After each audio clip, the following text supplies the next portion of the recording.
সেরকম আমি রাত্রে 2 রাত ঘুমাইনি তো। আচ্ছা, মানে চুরি হয়ে যাওয়ার ভয় এরকম কোনো কিছু নাকি? এই মানে বিভিন্ন যন্ত্রণায় আছি আমি ওই ধান লাগিয়ে। এলাকার লোক তো আমারে পাগল করে ফেলতেছে যে ধানের কোথা থেকে বীজ আনলেন, আমারে বীজ দেন।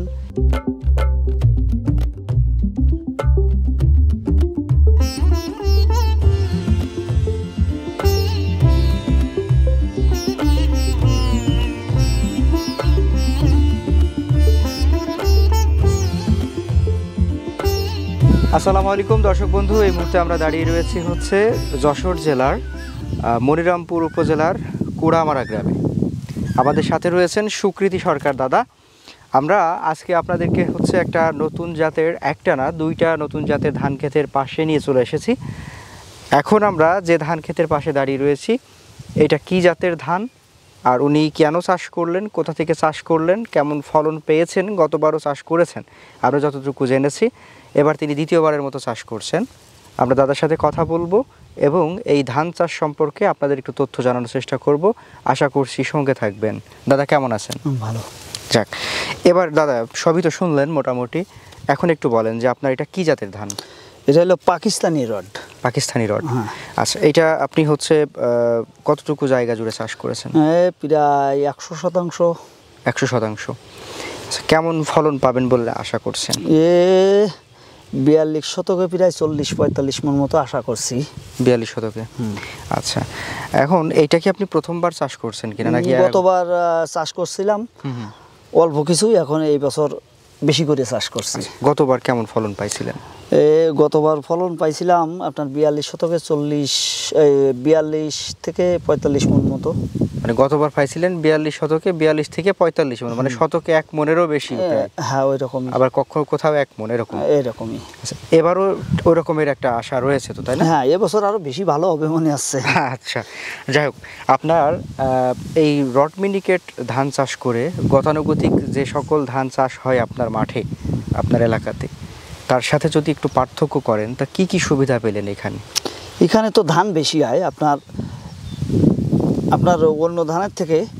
রড ধান মানে বালি বেশি হয়, তারপরে চিটা কম হয়, ওজন বেশি হয়। আচ্ছা, এই জন্য আর গাছটা কোনো ঝড় বাতাসে পড়ে না, আপনার গাছ সোজা থাকে, এই জন্য চাষটা করা।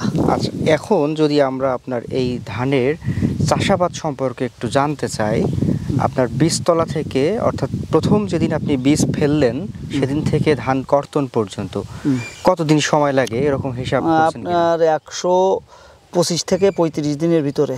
এই সিজনের জন্য? এই সিজনের জন্য। আর আমন সিজনে এটা কেমন হয়? আরো কম আসে, 110 থেকে 115 দিন, মানে আরো কম হয় এর থেকে। আচ্ছা, কিন্তু ফলনের ব্যাপারটা কেমন থাকে আমনে?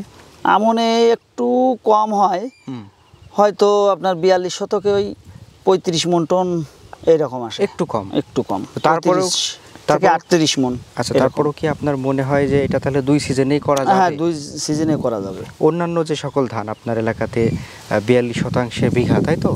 তো 42% বিঘার অন্যান্য ধান যখন পাশের জমি থেকে একজন চাষ করছে আমনিক, তখন তারা কতটুকু পায়? ওই এত পায় না, এই রডের মতো এত ফলে না। রড ভালো হয়, পাকিস্তানি রডটা ভালো হয়। আচ্ছা আচ্ছা, এখন এটা যখন আপনি বীজতলা থেকে চারাটা উঠালেন, চারা ওঠানোর পর জমিতে রোপণের সময় প্রতি গোছাতে কয়টা করে দিতে হয়? ওই 2-3টা করে দিই। 2-3টা দেওয়ার পরে এখন যে অবস্থায় আমরা দেখতে পাচ্ছি, কতগুলা গাছের সংখ্যা হতে পারে এখন? 20 থেকে 25টা। 20 থেকে 25টা।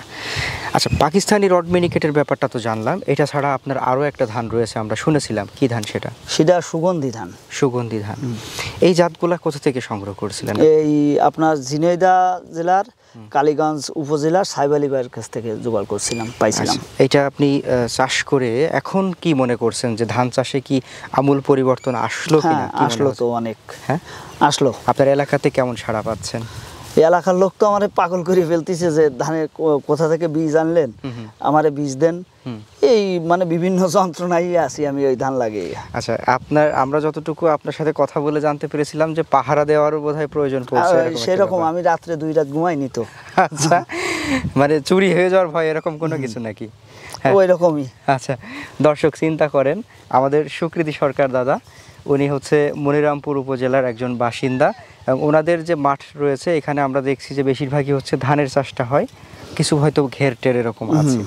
তো সব মিলিয়ে আমরা এখানে ধানের চাষটাই বেশি পাচ্ছি। এখন ওনাদের গতানুগতিক যে জাতগুলো ওনারা চাষ করে থাকেন, সেই জাতের সাথে উনি যখন নতুন একটা জাত নিয়ে আসলেন, একটা না 2টা জাত, একটা হচ্ছে ফিলিপাইনের সুগন্ধি, একটা হচ্ছে রড মিনিকেট, পাকিস্তানি রড মিনিকেট, যখন এটা নিয়ে আসলেন তখন কিন্তু এলাকায় এত পরিমাণ সাড়া পড়লো যে ওনার ধান লাগিয়ে ধান ক্ষেত পাহারা দেওয়ার প্রয়োজন পড়ছে, তাই না? সেরকমই, আমি তো 2 রাত ঘুমাইনি।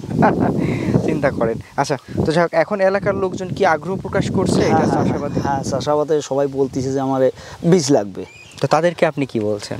দেব। আচ্ছা, এখন এই যে আপনার সুগন্ধি যে ধানের কথা বললেন, কেন সুগন্ধি বলা হয় এটা সম্পর্কে একটু বলেন। এর প্রচণ্ড সেন্ট। আচ্ছা, আপনার ধান রুইলে যখন আমি রোপণ করি, তার ধরেন ধান যখন আপনার ওই গোছা ছাড়ে তখন থেকে সেন্ট শুরু হয়, মোটামুটি ও সেন্ট থেকেই যায়। আর ভাতটা চিকন সরু, খেতেও ভালো, আর এই জন্য চাষাবাদ করা, আর প্রচণ্ড সেন্ট মানে সুগন্ধি, এই জন্য আমার ওটা চাষ করা। আর ফলনও ভালো, অনেক প্রায় রডের মতোই সেম ফলন, প্রায় সামান্য একটু কম বেশ। তার মানে আমরা কি ওই যে যেখানে আমরা 42% 42-45 মন হিসাব করছি, ওখানে কি 40-42 মন এরকম? ওই রকম না, 40-42 হবে না, আপনার 35 থেকে 38 মন মতো এরকম আসবে 42 শতকে। মানে তুলনামূলক একটু কম, কিন্তু সুগন্ধের কারণে চাহিদা বেশি, দাম বেশি রডের থেকে। এটা ভাত খাওয়ার সময় কি সুগন্ধ করে? হ্যাঁ, সব সময় সুগন্ধ, ভাতে। এটা আপনি খেয়ে দেখেছেন তো? খেয়ে দেখেছি, পাশের বাড়ির লোক চলে আসে ভাত খাইতে গেলে যে কি বিরিয়ানি রান্না করছে মনে হয়। আচ্ছা দর্শক, তাহলে হচ্ছে এখানে একটা দারুণ ব্যাপার রয়েছে, যারা সাধারণ ভাত রান্না করে বিরিয়ানি ভাতের একটা সেই স্বাদ নিতে চান বা সেই ঘ্রাণ নিতে চান, তাদের জন্য কিন্তু এই ফিলিপাইনের সুগন্ধি ধানটা বেশ একটা কার্যকরী ধান। হ্যাঁ দাদা, এবং ফলনও ভালো। হ্যাঁ, তো আপনি তাহলে আপনার কৃষক পর্যায়ে দাঁড়িয়ে এখন এই ধান চাষি হিসাবে আমাদের যারা দর্শক রয়েছেন তাদেরকে এই 2টা ধান সম্পর্কে কি পরামর্শ দিবেন? আমি আর কি পরামর্শ দেবো, সবাইকে বলবো যে এই ধান চাষ করুক, এ ধানের লাভজনক ফসল এবং ফলনও বেশি, সব দিক থেকে ভালো, রোগবালাই কম, সারও কিছুটা কম লাগে আপনার সুগন্ধি ধানে, অনেক রোগ থেকে একটু কম লাগে, মোটামুটি এ ধান চাষ করলে লাভ হবে। আচ্ছা, লাভজনক ফসল।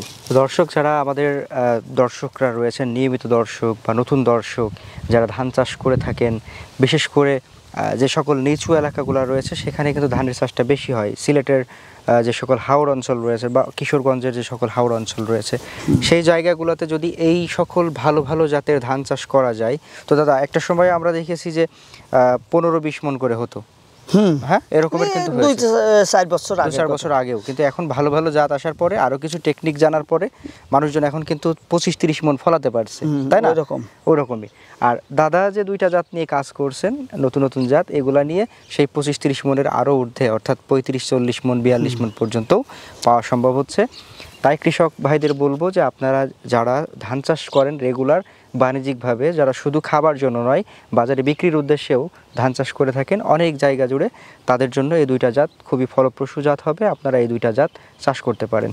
দাদা, আপনার সময় নষ্ট করলাম, এর জন্য আপনাকে অসংখ্য ধন্যবাদ। আচ্ছা, না সমস্যা নাই, ভালো থাকবেন।